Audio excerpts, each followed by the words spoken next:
Bienvenue dans cette exploration d'un des quartiers les plus intenses et vraiment fascinants de Hong Kong, Sham Shui Po.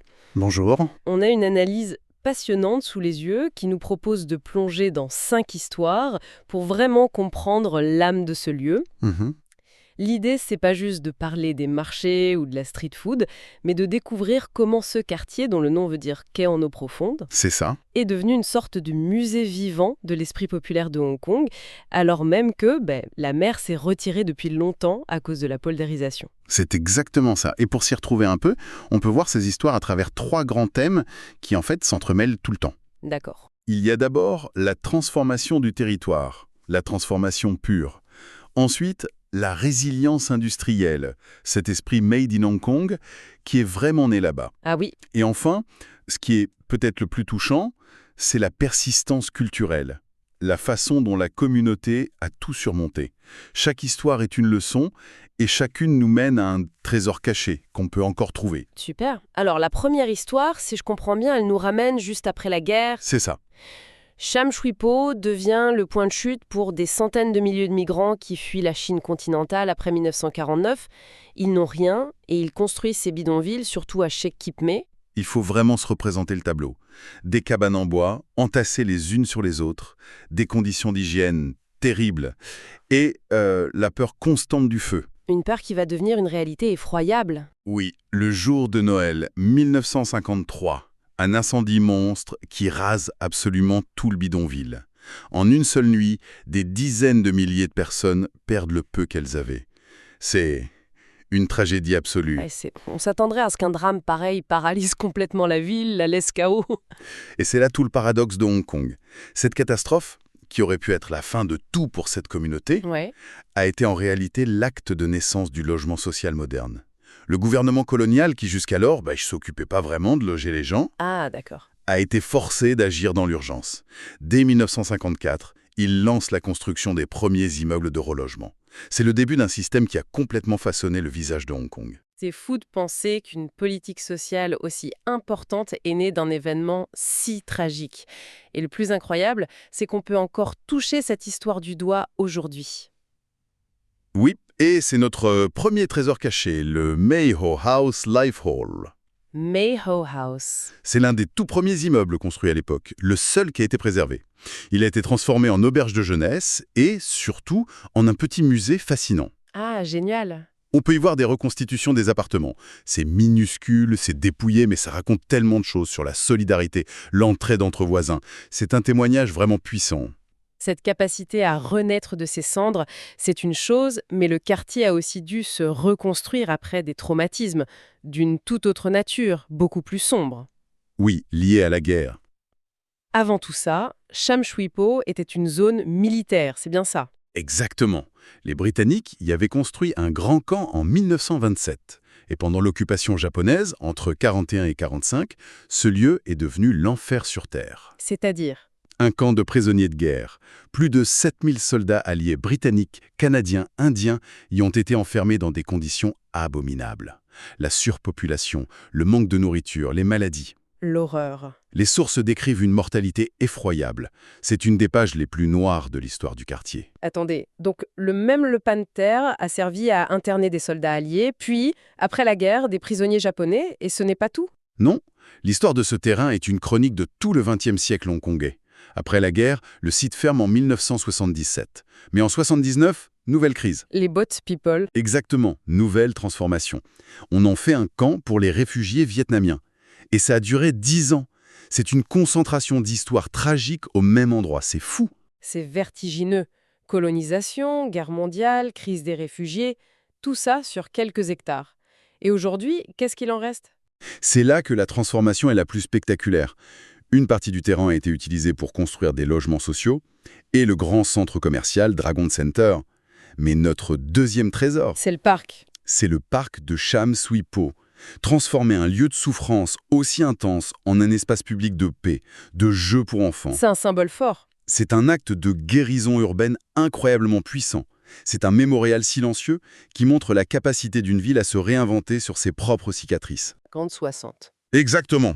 Shamshui-Po était le cœur battant de l'industrie textile. Le cœur et les mains, c'était un immense atelier. Des usines de confection, des filatures ont poussé partout.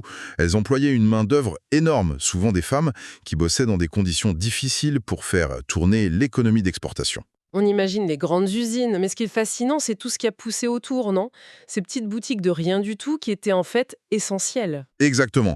Pour faire un vêtement, il ne faut pas juste du tissu. Il faut des boutons, des fermetures éclairs, du fil, des rubans, des perles. Tout le détail. Et des rues entières de Shamshui-Po se sont spécialisées là-dedans. C'est un écosystème qui existe encore aujourd'hui. Keelong Street et Namchang Street, c'est le royaume des rubans et des boutons. Yucho Street, c'est la rue des perles. La caverne d'Ali Baba pour les créateurs.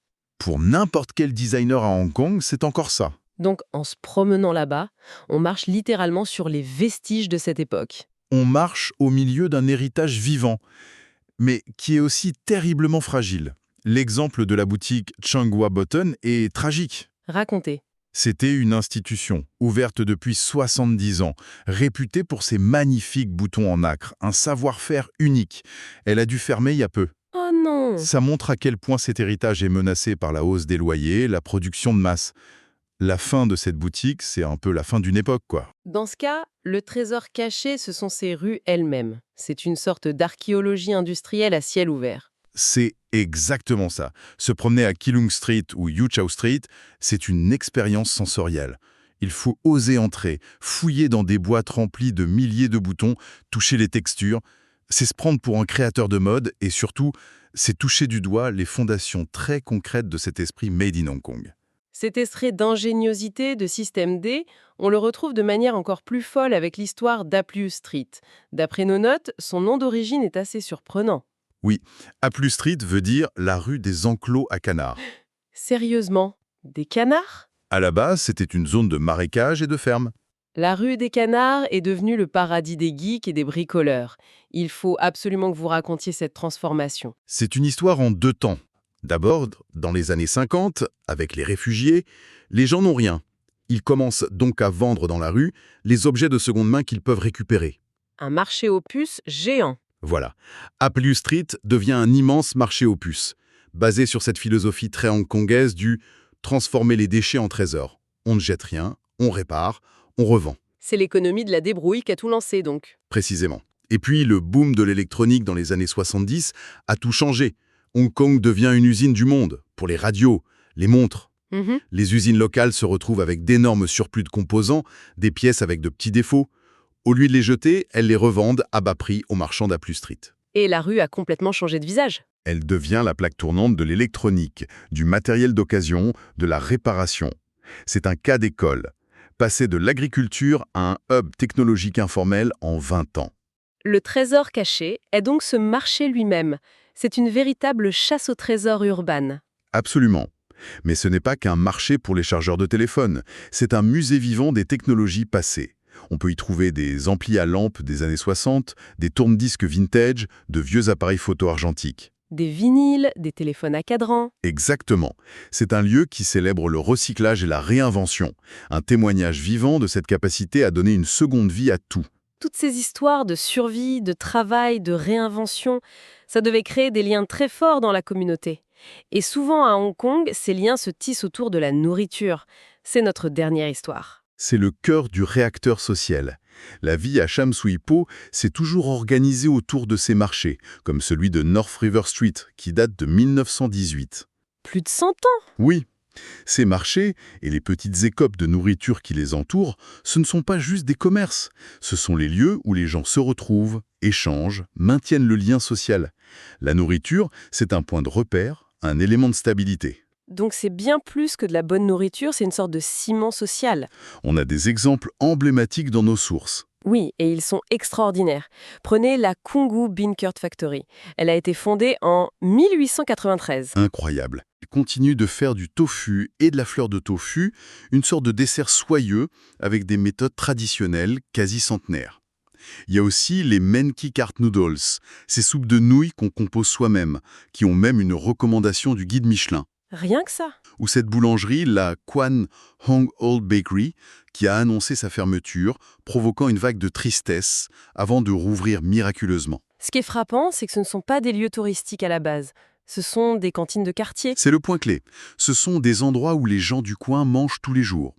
Et dans un quartier comme Shamsui-Po, où la précarité est encore très présente, on pense au tristement célèbre Subdivided Flats. Ces appartements divisés en cages minuscules et insalubres. Voilà, ces restaurants jouent un rôle fondamental. Ils offrent un repas chaud, abordable, un moment de réconfort. Ils préservent la dignité et la chaleur humaine. Le dernier trésor caché est donc une expérience à la fois gustative et humaine. Allez goûter la fleur de tofu chez Kongwu. Exactement. Manger là-bas, ce n'est pas juste goûter un plat. C'est se connecter par les sens à plus d'un siècle d'histoire. C'est s'asseoir à côté des habitants et entrevoir une réalité de Hong Kong bien loin des gratte-ciel. Quand on met bout à bout ces 5 histoires, le mot qui revient sans cesse, c'est résilience. On a l'impression que Sham Shui Po est la définition même de ce que les Hongkongais appellent l'esprit du lien rock. C'en est l'incarnation parfaite.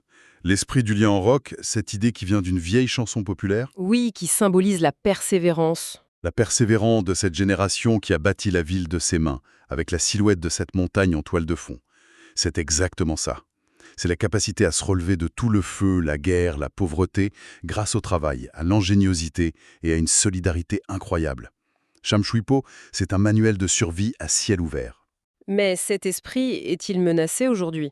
Le quartier fait face à la gentrification, les loyers flambent, et on a vu l'exemple de la boutique de boutons qui disparaît. C'est vrai. Préserver des bâtiments comme Mayho House, c'est bien, mais est-ce que ça suffit pour sauver l'âme du quartier? C'est toute la question. Une ville, ce n'est pas que du béton, aussi historique soit-il. C'est avant tout des mémoires, des savoir-faire, des liens entre les gens. La vraie richesse de Sham Shui Po, elle est là. Elle est immatérielle. Et c'est la plus difficile à protéger. Exactement. Et ça nous laisse avec une question pour la suite. Face à ce développement qui semble inévitable, comment faire en sorte que l'authenticité et cet esprit de communauté survivent? Comment un visiteur ou même un habitant peut-il contribuer à préserver ça? Hmm. Pour que le tourisme devienne une force de soutien culturel plutôt qu'un simple acte de consommation. Pour que toutes ces histoires qu'on a effleurées continuent d'être racontées et surtout d'être vécues